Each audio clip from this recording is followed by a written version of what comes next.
So I know you've heard on social media that crunches are bad news for diastasis recti, right? I'm here to break that myth for you because that is not the case. And there's a lot of fear on social media around this. A lot of clickbaity posts talking about do these instead of these for DR. Give up the crunches, give up the sit-ups, do these movements instead. And a lot of times it's things like dead bugs, bird dogs, a lot of movements that are in a neutral spine position. And those are not the only movements that you can do with the diastasis recti. First of all, diastasis recti is just the spreading of your abdominal muscles. And there's a lot of factors that can contribute to whether that separation goes back together, the tissue tension that we have, the strength of that tissue.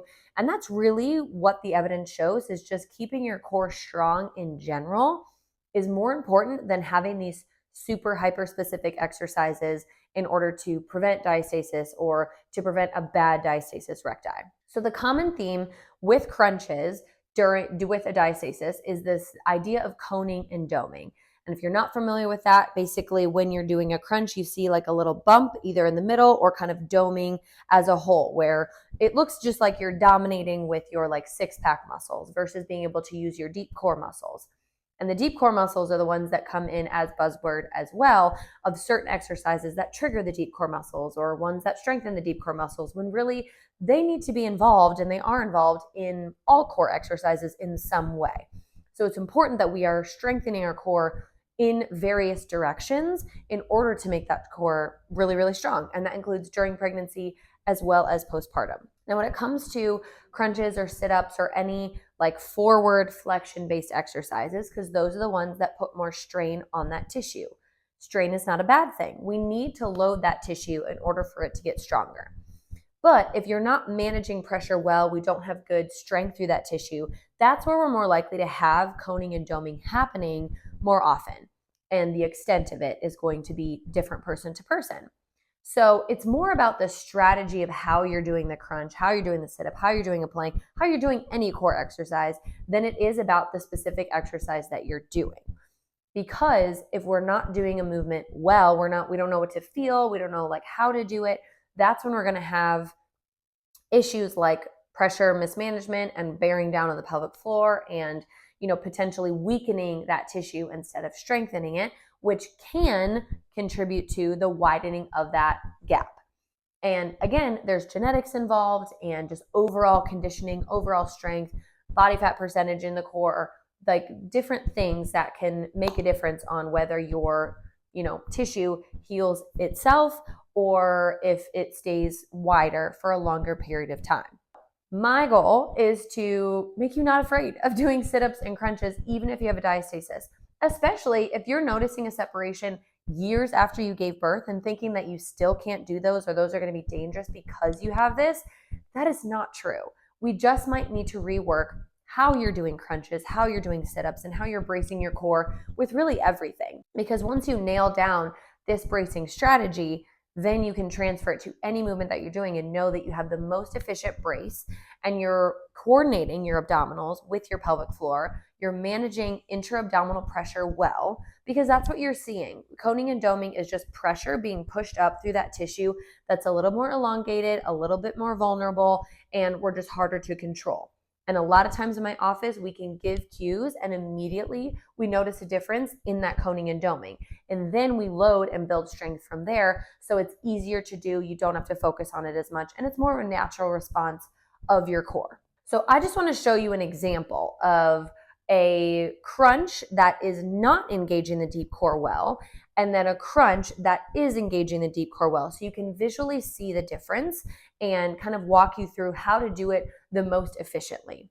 And then when it comes to your programming, we have to think about the timeline of your recovery, when you're ready for that movement. So if you try this and you feel like you can't get control, you don't know what you're feeling for, starting with a simpler movement like a dead bug or something in a neutral spine position might be an easier place to start, but we do not want to stop there. We need to progress further. We also have evidence to show that crunches actually help bring that tissue back together, called approximate. And the rectus muscles, those six-pack muscles, help close that gap technically when you're doing that movement. So why would we be avoiding a movement that actually helps bring that tissue together, right? Doesn't make sense. And that's why all of the social media viral posts out there telling you not to do crunches are not evidence-based. And so I'm glad you found this video and we can clear things up. So let's get into the crunch and demo what I'm talking about here. So first I'm going to demonstrate poor control in a crunch. And this is often where that fear comes from, is when we see this happening and then we think we can't do this movement. So when I do a crunch, if I'm not thinking about that bracing or knowing how to engage my deep core, and I go up for that crunch, you can see my belly in the middle. This is what we call doming.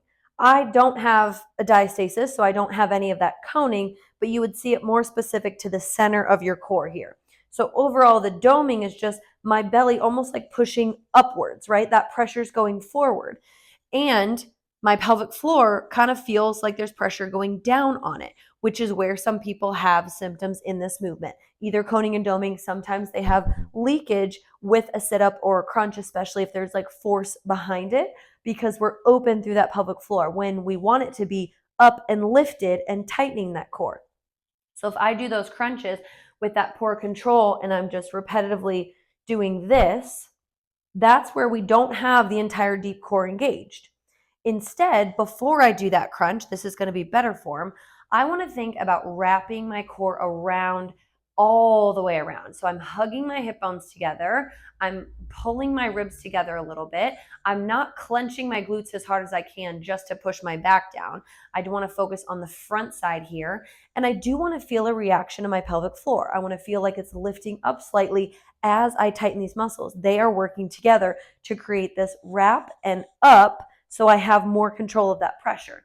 So if I do that first and I exhale with that breath or with that movement, then I crunch, see how that kind of flattens out?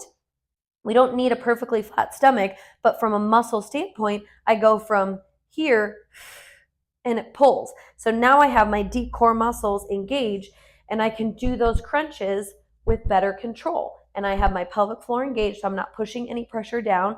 I have more control over this tissue, so it's going to pull that tissue together and strengthen the entire system. So another key is how you're breathing. If we're holding our breath as we're doing it and just putting a bunch of force behind it, that may lead to more of that doming. If I breathe with every movement, it helps me re-brace and control that every time. So this is your poor control, and this is good control with that crunch. So the problem is not the movement, the problem is how we're doing it and maybe what you are ready for control-wise at that time. I hope this was a helpful demonstration to kind of take some of the fear away from crunches and talk about diastasis recti and why people are saying things the way that they are on social media. And that this was a good demo to show you the difference of it's not the movement itself, but it's how we're doing the movement and learning a little bit about how to do it efficiently. I have lots more resources on how to brace your core and doing it correctly and exercises to do that with, or how to strengthen that brace. So make sure you check out more of my videos and my Instagram for all of those resources. And if you have any comments about this topic specifically, leave them in the comments below. And make sure you subscribe to my channel for more pelvic floor and core content that is evidence-based, not fear-based.